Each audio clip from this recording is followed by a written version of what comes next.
Hello and welcome to this edition of Saturday Chat with Big Scott 35. Me.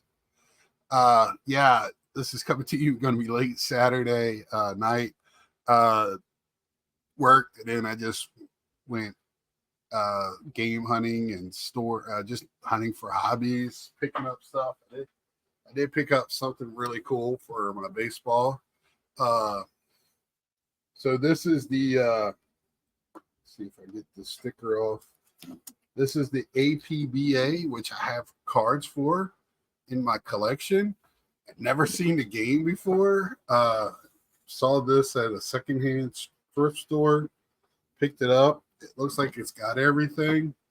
Um, Except for the Hall of Fame cards were sealed.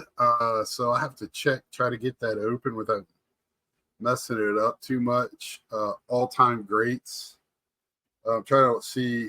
So it looks like the last year it was copyright was 96. So this was late 90s. So yeah, I thought that was pretty cool to pick up. $7. So I was like, that's the type of stuff outside of regular baseball cards and memorabilia. Like I try to find games and figures and stuff. I did pick up a figure. I picked this one up before and it was all yellow and everything. So now I have one that looks a lot better. I think even the plastic on it was busted. That's the problem with these starting lineups is I find a lot of them yellow, and if they're cutting it any heat, the seal on the plastic comes off. Unlike Mike O, I like to keep mine packaged and hang them on the wall so that way I like them that way. So that's a couple of things that I found today. Of course, Atari Home Run. No, this is just Real Sports Baseball. Excuse me. I think that was 95 cents. One more thing. Home Run was 95 cents. So, when I'm doing video games, I try to find the baseball games I don't have and characters.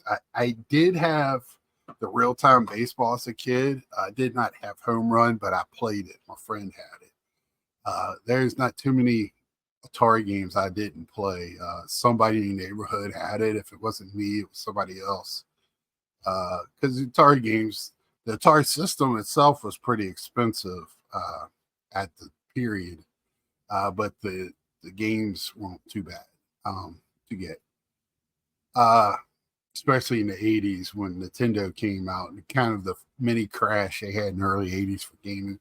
But that's not what we're here for. So last week we had Sunday night. Mike jumped on.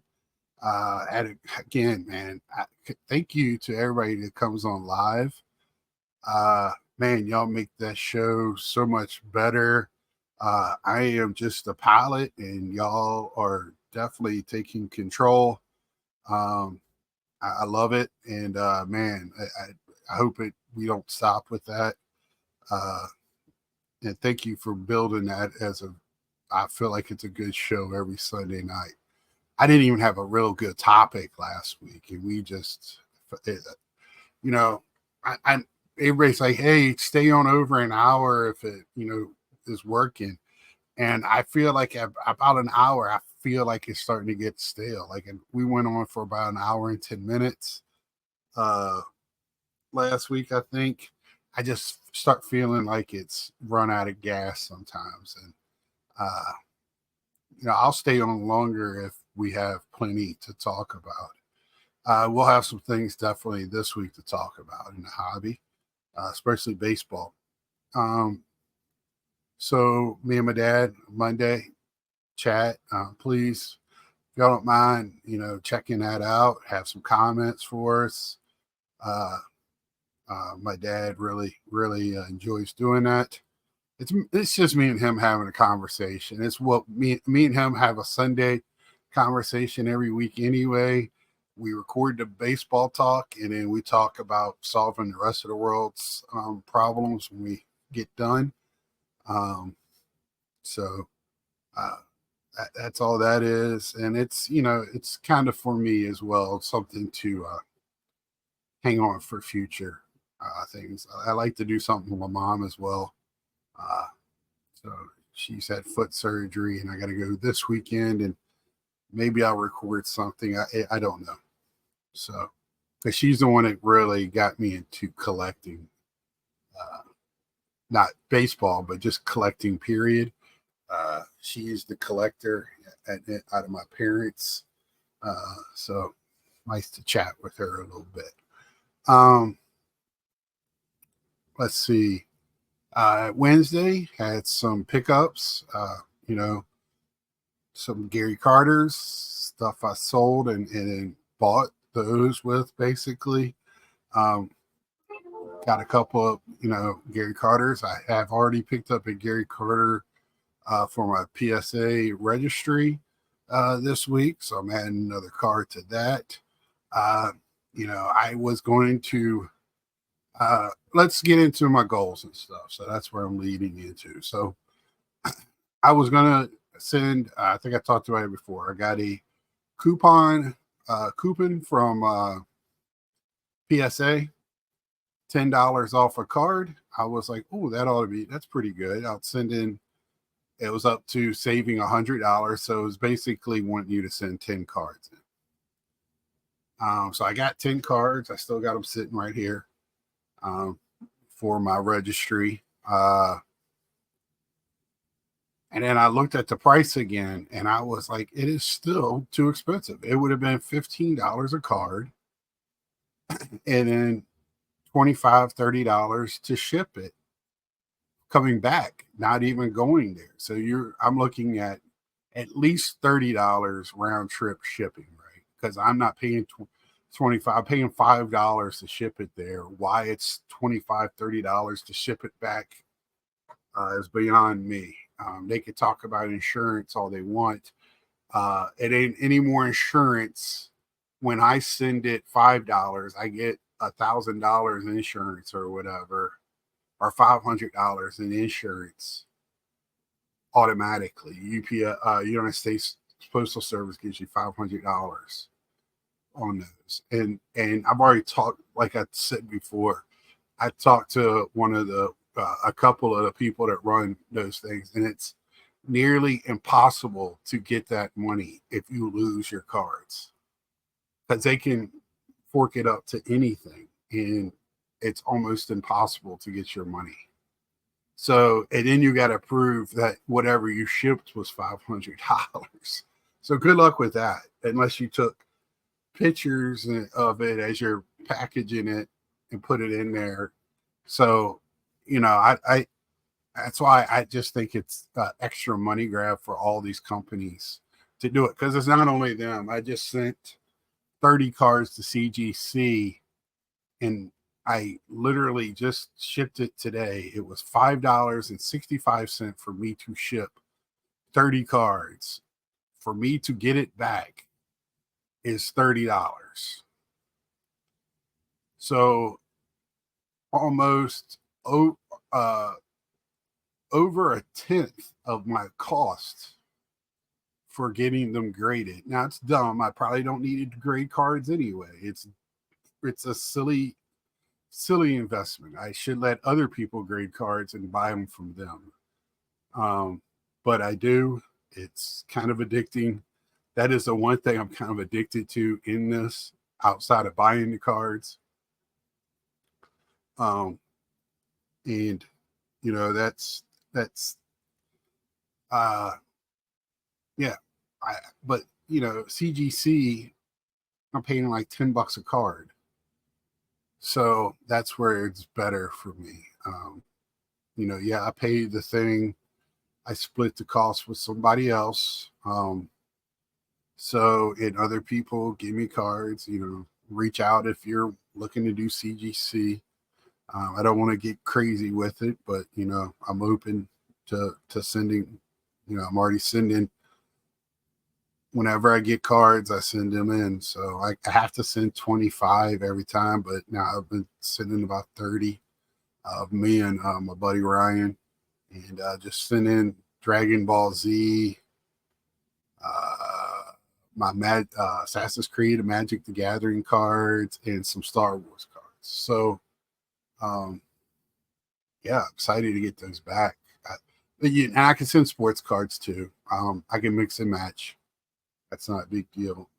Mike's doing them as well. I don't know if he's throwing it out there like I am, but it's always, you can see my about page, hit me up, and be more than happy to talk with you.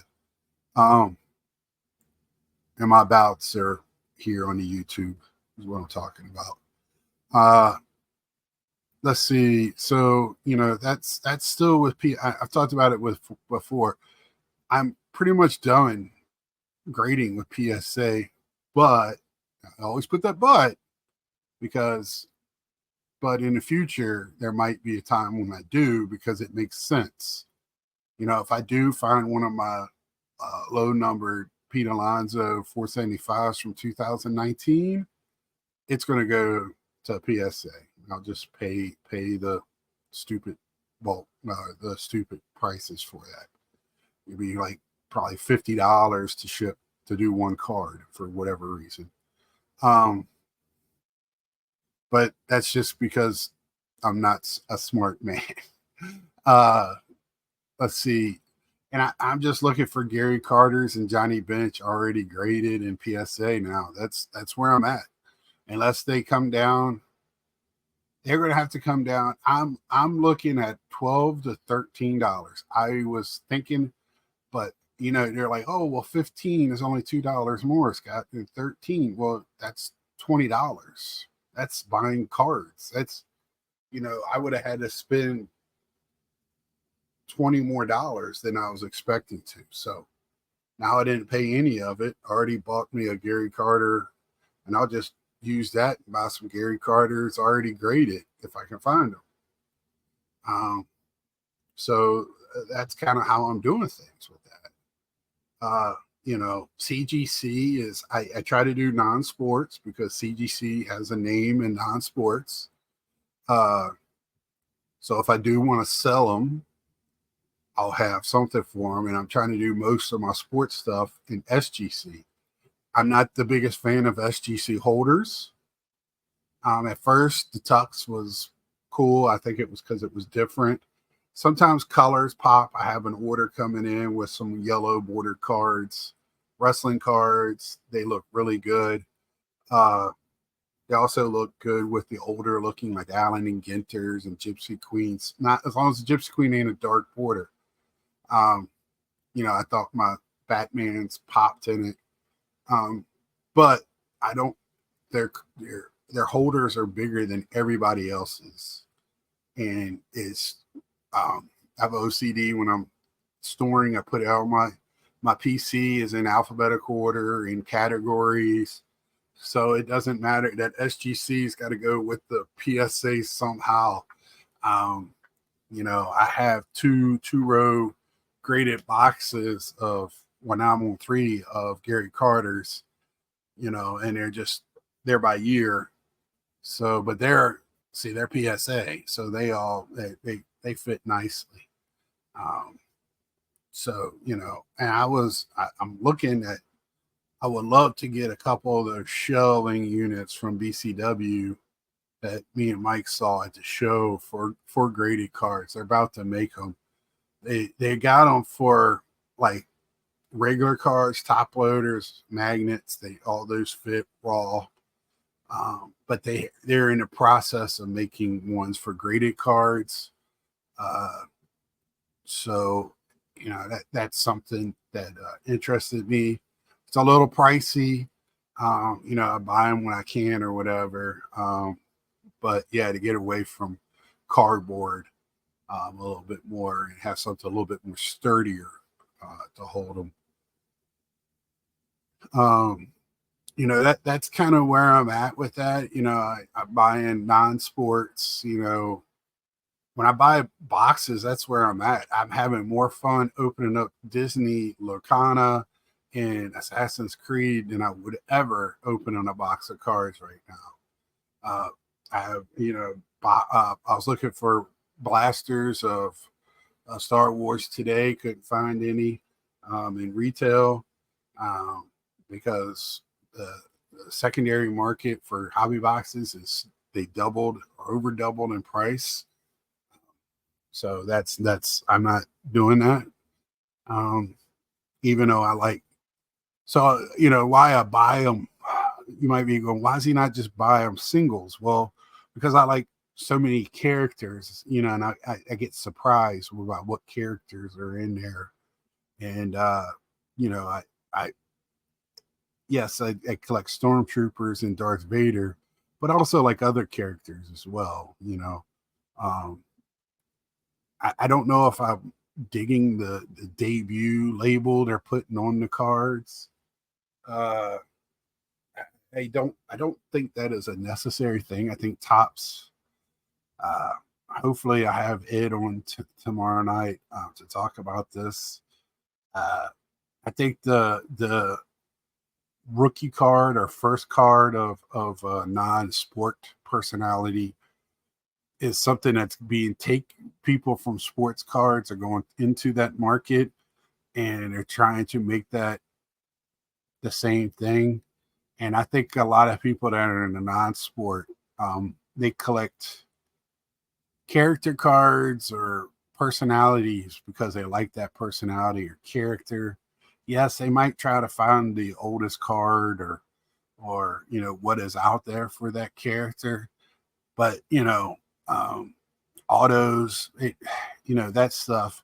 That's what people that are driven, like my Princess Leia, Carrie Fisher auto on an 8x10. I'd rather have it on the 8x10 than a card. And that's how I am with my personality. I'm almost like that with sports cards now, with sports personalities. Because I almost rather have it on an 8x10, put it up on a wall. That's kind of where I'm at with that. And I still get the autograph cards. Don't get me wrong. I've gone more. I used to never really pick up memorabilia cards for a couple of reasons. But now, since I'm more PC and players, I'm picking them up because it's part of that player's collection or run of cards. And surprisingly, a lot of them are very, very cheap. Even in the higher end product, you'll find them very, very cheap unless it's just a badass patch or something. Even those would be lesser than what I thought they would be.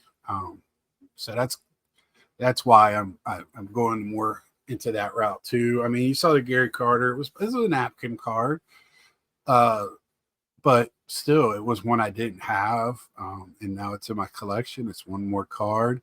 Now I'm approaching 2,000 individual cards on him. Or I can't even say approaching.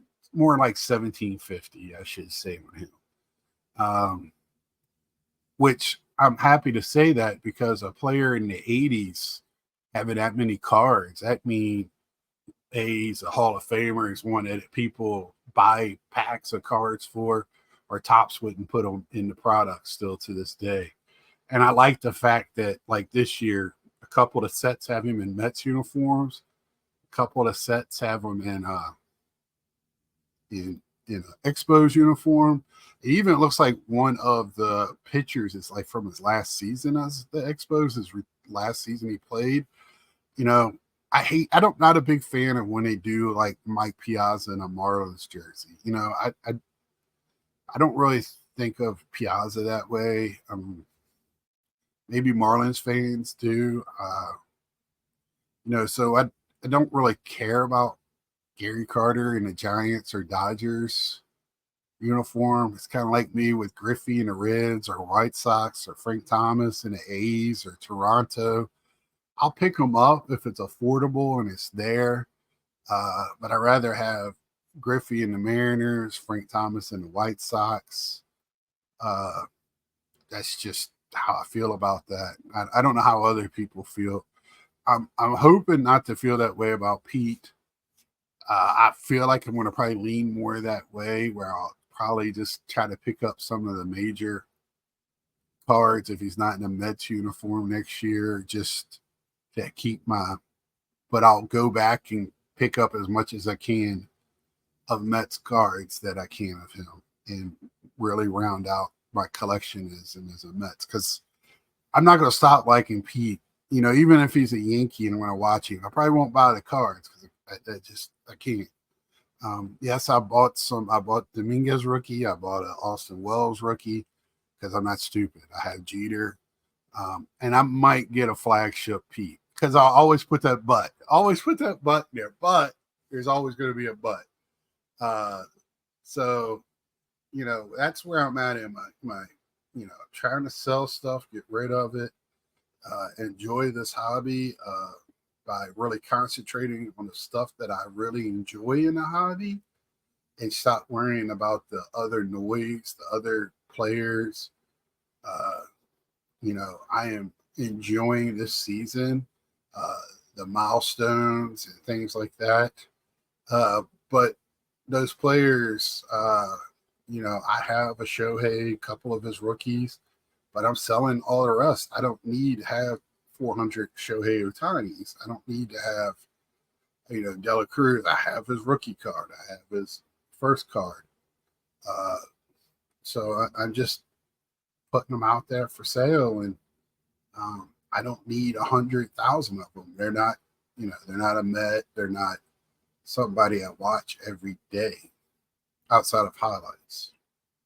So that's kind of why I pick who choose who I pick up. And y'all know I love my catchers, so I'm always looking for the next catcher. Right now, I'm getting close to being on the back. I am on very down on the backside of my Clemente run, but there'll always be cards that I can pick up, and I'll see them and I'll pick them up. You know, I pretty much know the two Roy Campanellas that are going to be my key cards next year at the National, if I don't pick them up before then. Let's see. Mickey Cochran picked up another one from Mike. Mike has been really, really helping me out with that. He gets to see a lot more of that pre-war stuff than I do, and I really appreciate that. And that's not been as expensive as I thought it would be. Yes, he's got some expensive cards, and yes, I'll try to pick those up. But overall, it hasn't been crazy dumb. I mean, this right here, you know, it's only authentic, but man, look how good that card is. I mean, you know, I just want it encapsulated, and this is a card that looks great in the SGC. And people that don't know, it's even got somebody's name on the back. Superior Fit does now have perfect fits for the oversized SGC, and they fit like a glove. So I did this one, and I got the tall boy, the fold of Rube Walker. So really happy that makes him look really, really good. Yeah, so I mean, I don't know what else to really say. You know, always nothing's really changed. You know, outside of trying to get rid of stuff, downsize, and flip that cards. I sold a Shohei a couple of weeks ago, put that money towards a bill, but it gave me $300 to use other places. I mean, I don't really earmark it. It goes into my account, and whatever I need it for is what it goes to at the moment. And, you know, there you have it. So that is it. Please catch me tomorrow night, Sunday night. I'm sure Mike will be on. I don't want to speak for him, but I'm hoping Ed will get on. I might send out one more to somebody maybe have a guest on. I don't know. I have to work tomorrow morning, but I should be. It's just a few hours. I'm regretting saying yes to that. I worked today for a little bit and went out hunting for hobby hunting for all my stuff. And I did. Hey, I gotta show this. I gotta show this. I did pick up a Winnie the Pooh. So oh very happy. So if you know, you know. So until next time, like, share, tell a friend. See you tomorrow night, Sunday night, and we'll see ya. Subscribe if you haven't.